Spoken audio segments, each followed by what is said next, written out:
Friends, पिछले भाग में आपने पढ़ा था राधिका और महुआ दोनों अपने घर पहुंच चुके थे। उन दोनों ने ड्राइवर को बहुत सारा धन्यवाद दिया और फिर दोनों एक दूसरे का हाथ पकड़कर खिलखिलाती हुई अपनी झोपड़ी की तरफ भागी। पक्की सड़क के बाद कच्चा रास्ता था और महुआ और छम्मो का घर उस कच्चे रास्ते से लगभग 500 मीटर की दूरी पर ही था। वह दोनों भागती हुई घर पहुंची और राधिका को देखकर महुआ ने उसके दोनों हाथ पकड़े और जोर जोर से घूमने लगी। राधिका उन दोनों की खुशी देखकर आश्चर्यचकित हो रही थी। उसने जोर से हाँफते हुए महुआ से कहा, अरे बेटा, जरा मेरा ख्याल तो करो, यह क्या कर रही हो। और महुआ को तब होश आया कि राधिका गर्भवती है, उसे ऐसे करना ठीक नहीं। उसने तुरंत राधिका के हाथ को पकड़ते हुए कहा, ओ मामा, आज मैं बहुत खुश हूँ। मैं बता नहीं सकती हूँ, पता है आपको मेरे साथ क्या क्या हुआ।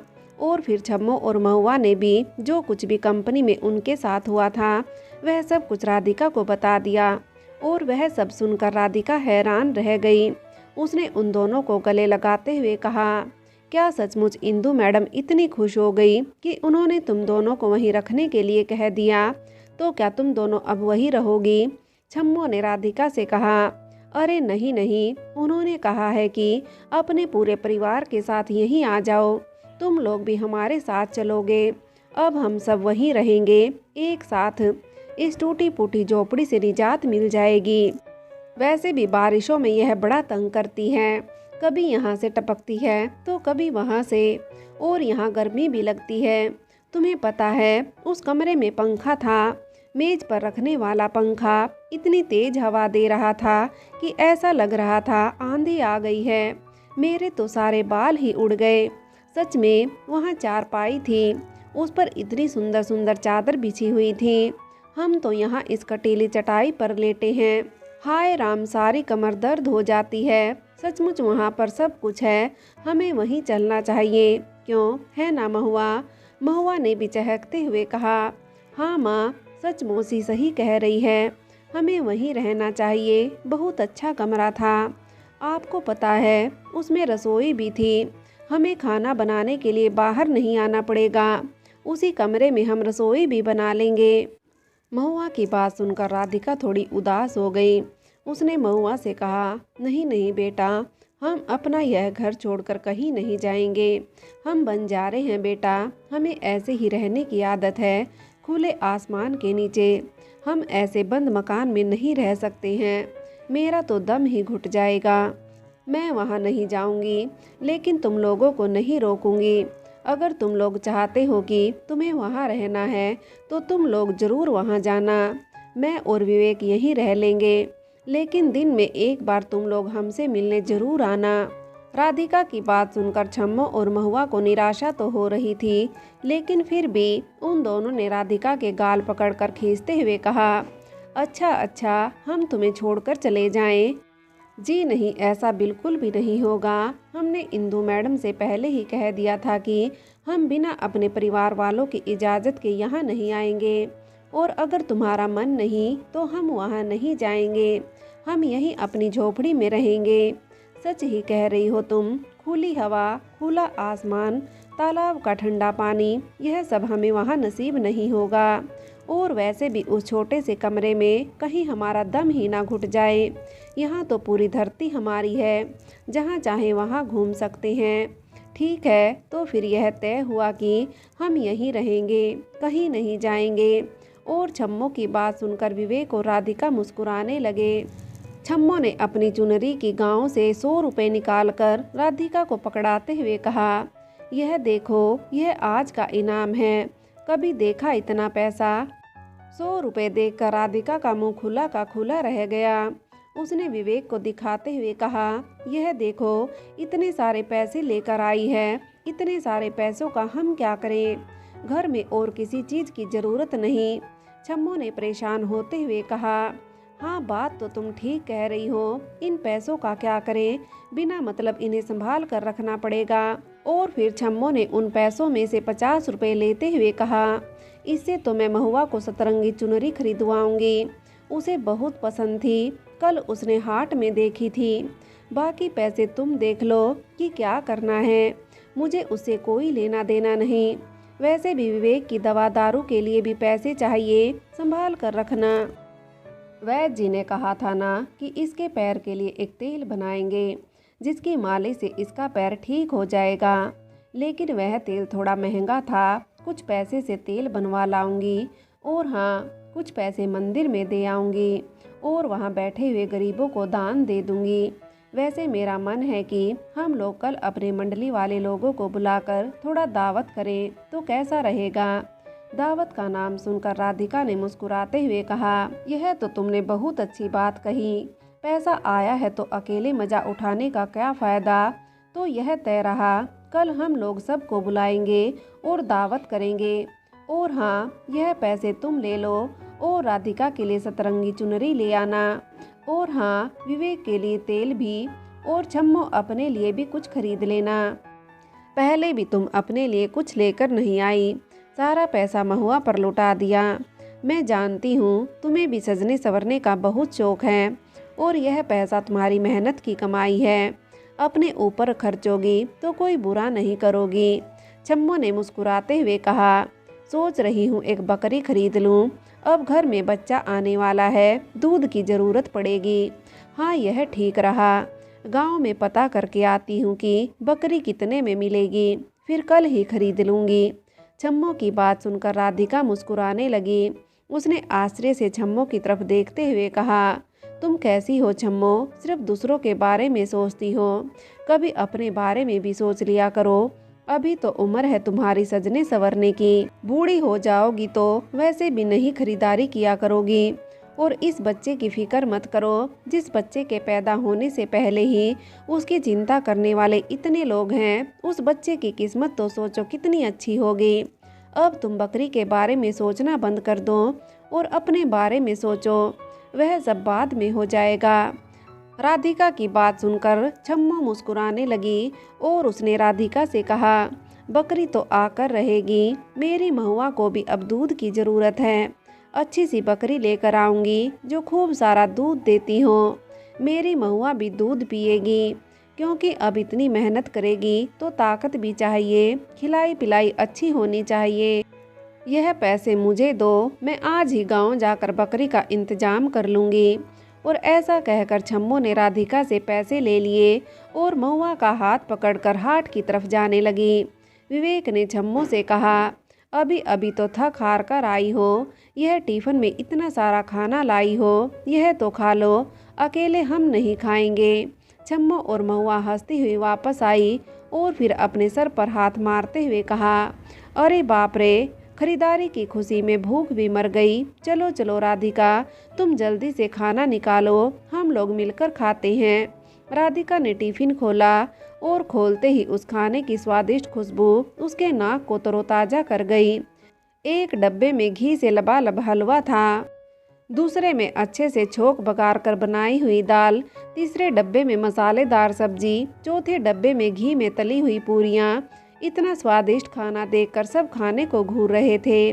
फिर महुआ ने हंसते हुए सबसे कहा, इसे सिर्फ देखना नहीं, इसे खाना भी है। मुझसे तो रहा नहीं जा रहा है माँ, जल्दी से खाना लगाओ। राधिका ने सबकी थाली में बराबर बराबर खाना रख दिया था और सभी चटकारे लेकर खाना खा रहे थे।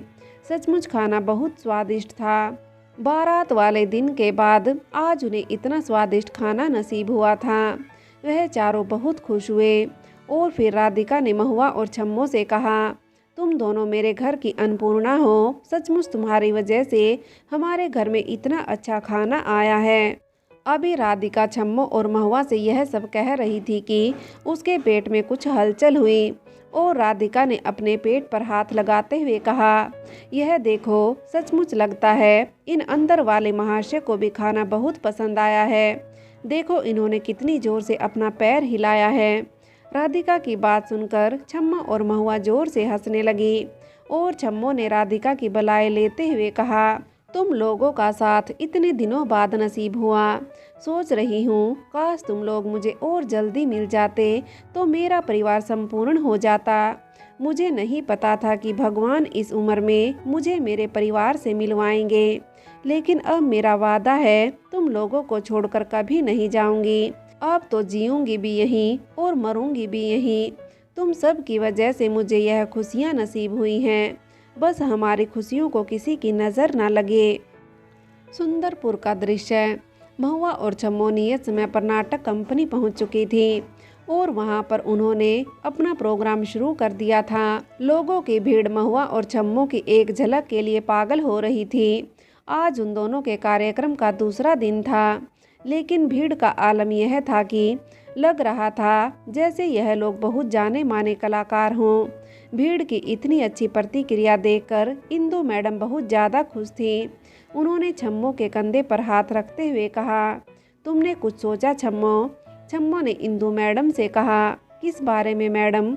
इंदु मैडम ने हंसते हुए छम्मो से कहा, अरे यही कि तुम लोग यहाँ आ रहे हो कि नहीं। तुम खुद ही देख लो भीड़ तुम्हारे लिए कितनी पागल हो रही है। इतनी अच्छी भीड़ देखकर हम लोगों ने यह निर्णय लिया है कि अब हम कुछ सालों के लिए अपनी नाटक कंपनी को कहीं और नहीं ले जाएंगे। हम कुछ साल यहाँ पर ही रहेंगे। देखते हैं कि यहाँ का माहौल कैसा रहता है। अगर यहाँ पर तुम लोग ऐसे ही भीड़ जुटाने में कामयाब रहे तो फिर तो मज़ा आ जाएगा। हमें कहीं और जाने की ज़रूरत ही नहीं। लेकिन तुम लोग एक बार फिर सोच लो। देखो छम्मो, तुमने भी कहा था कि महुआ की माँ गर्भवती है। अब उनके घर में छोटा बच्चा आएगा। मुझे लगता है कि तुम लोगों को उस बच्चे के लिए यहाँ पर आना चाहिए। उसे एक बेहतर माहौल मिलना चाहिए जो साफ सुथरा और सुख सुविधाओं से परिपूर्ण हो। छम्मो ने कुछ सोचते हुए कहा, वैसे तो आप हमारे भले की ही बात सोच रही हैं मैडम, लेकिन क्या करूं, यह राधिका है ना महुआ की माँ, बड़ी जिद्दी है। कहती है कि हमें यह खुला आसमान मिला हुआ है, हम बंद कमरे में क्यों रहें। लेकिन कोई बात नहीं, आज मैं और महुआ मिलकर उसे और समझाएंगे और कोशिश करेंगे कि हम कल तक यहाँ भी आ जाएं। इंदु मैडम खुश हो गई थी। उन्होंने छम्मो से कहा, बस फिर ठीक है, तो यह तय रहा कि आज के नृत्य के बाद तुम लोग यहीं आकर रहोगे। हमें बता देना, हम गाड़ी भेज देंगे तो तुम लोगों का सामान आराम से आ जाएगा। छम्मो ने जोर से हंसते हुए कहा, हम बंजारों का क्या सामान होता है मैडम, मिट्टी का चूल्हा, मिट्टी के बर्तन और यह 2-4 कपड़े। इसलिए तो हमारे बच्चों को विरासत में भी कुछ नहीं मिलता है। हम यहाँ पर कुछ भी इकट्ठा नहीं करते हैं। जैसे आते हैं बस वैसे ही खाली हाथ इस दुनिया से चले जाते हैं। इंदु मैडम ने मुस्कुराते हुए कहा, चलो यह भी अच्छी बात है। हम जैसे लोग तो इस दुनिया में गंदगी फैला रहे हैं। जिस चीज़ की ज़रूरत नहीं है वह भी लालच के कारण खरीद लेते हैं। कम से कम तुम जैसे लोगों से प्रकृति का नुकसान तो नहीं हो रहा है। खैर छोड़ो इन सब बातों को, चलो अब तुम लोगों को स्टेज पर जाना है। और फिर इंदु मैडम उन दोनों को लेकर स्टेज पर पहुंच गई। इंदु मैडम ने भीड़ को शांत कराते हुए कहा, जैसा कि आप लोग देख रहे हैं कि हमारे प्रमुख कलाकार छम्मो और महुआ यहाँ आ चुके हैं, तो हम आप लोगों को यह बताना चाहते हैं कि आज से इन लोगों का प्रोग्राम दिन में 3 बार होगा। और हाँ, टिकट का पैसा भी हम थोड़ा सा बढ़ाएंगे। जैसा कि आप लोग जानते हैं कि कलाकार मेहनत कर रहे हैं, तो आप लोगों का भी फर्ज बनता है कि आप लोग उनका सहयोग करें। धन्यवाद। ऐसा कहकर इंदु मैडम वहाँ से चली गई। भीड़ पागल होकर छम्मो और महुआ का नाम पुकार रही थी। और फिर संगीत शुरू हुआ और छम्मो और महुआ गाने की धुन पर थिरकने लगे। उनका नृत्य इतना खूबसूरत था कि लोग सीटियाँ बजाए जा रहे थे। नोटों की बारिश हो रही थी और कुछ लोग तो स्टेज पर चढ़ने लगे। नृत्य खत्म हो चुका था और सब छम्मो छम्मो महुआ महुआ पुकार रहे थे। छम्मो और महुआ मंच से उतरकर नीचे आ गए थे। दोनों पसीने से लथपथ हो गए थे। छम्मो ने महुआ से कहा, इंदु मैडम ने मुझे यह बात तो नहीं कही थी, बात तो 2 बार की तय हुई थी। अब तो वह कह रही है कि दिन में 3 बार हमें आना पड़ेगा। यह थोड़ा मुश्किल हो जाएगा। अब हमें राधिका को समझाना होगा कि कैसे भी करके उसे यहाँ पर आना ही होगा, वरना हमारे लिए थोड़ा मुश्किल होगा। क्योंकि इंदु मैडम की शर्त नहीं मानी तो हमारे हाथ से इतना अच्छा काम भी चला जाएगा। काम खत्म करने के बाद एक बार फिर इंदु मैडम ने अपने रसोइये से कहकर छम्मो और महुआ के लिए टिफिन लगवा दिया था। और फिर उन्हीं की गाड़ी उन दोनों को उनकी बस्ती में छोड़ आई थी। छम्मो और महुआ आज बहुत थकी हुई थी। छम्मो ने राधिका को समझाते हुए कहा, देखो राधिका, अब बच्चा आ रहा है तो उसे अच्छी परवरिश देना चाहिए। क्या तुम नहीं जानती हो कि तुम्हारा बच्चा अच्छी शिक्षा प्राप्त करे, अच्छे माहौल में रहे। राधिका ने कुछ सोचते हुए कहा, क्या हम यहाँ पर उसे अच्छा माहौल नहीं दे पाएंगे। छम्मो ने राधिका से कहा, बात माहौल की नहीं है, बात ज़रूरत की है। एक अच्छा घर, एक अच्छा माहौल हमारे बच्चे की परवरिश पर प्रतिकूल प्रभाव डालता है और इसलिए तुम्हें ना नहीं करनी चाहिए, तुम्हें हमारे साथ चलना चाहिए। छम्मो की बात कुछ कुछ राधिका को समझ आ रही थी और फिर विवेक और महुआ ने भी राधिका को समझाने की कोशिश की।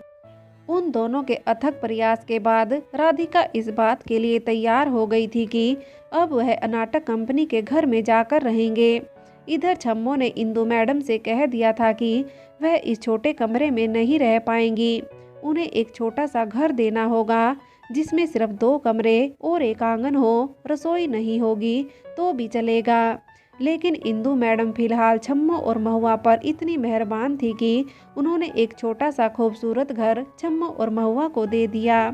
हालांकि वह घर कच्चा था लेकिन बहुत ही खूबसूरत था।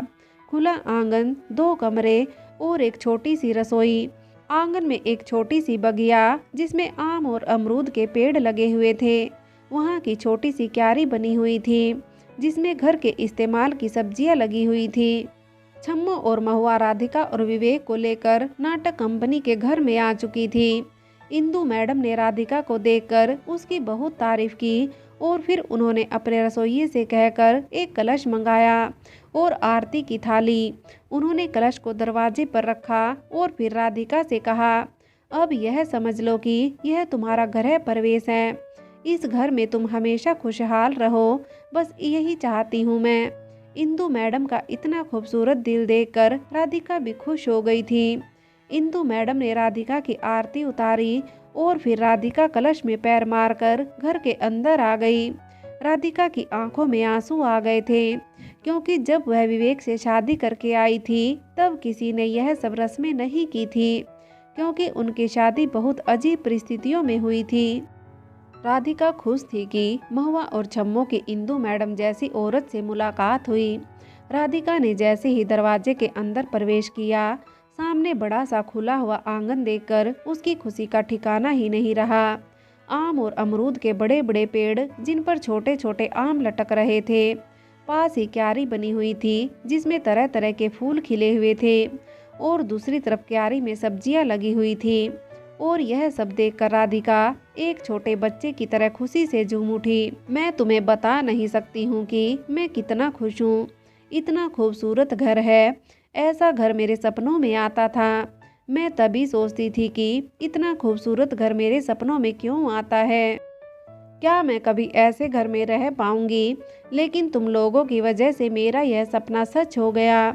सच यह घर बहुत खूबसूरत है। इंदु मैडम ने मुस्कुराते हुए कहा, अभी आगे तो चलो, अंदर का नज़ारा भी तो देख लो, पता नहीं अंदर तुम्हें पसंद आएगा या नहीं। राधिका मुस्कुराते हुई रसोई की तरफ बढ़ी और गोबर और मिट्टी से बनी हुई रसोई जिसमें छोटा सा चूल्हा बना हुआ था, पास ही एक स्टोव भी रखा हुआ था जो घास लेट से जलता था। ज़रूरत के थोड़े से बर्तन तरीके से खुटियों पर टंगे हुए थे और मिट्टी की मटकियों में ज़रूरत की दाल और बाकी सामान रखा हुआ था। यह सब देखकर राधिका की आंखों में आंसू आ गए। उसने इंदु मैडम के आगे हाथ जोड़ते हुए कहा, इतनी भरी पूरी रसोई ऐसा तो कभी भी नहीं हुआ था। फ्रेंड्स, आगे की कहानी के लिए कहानी का अगला भाग देखें।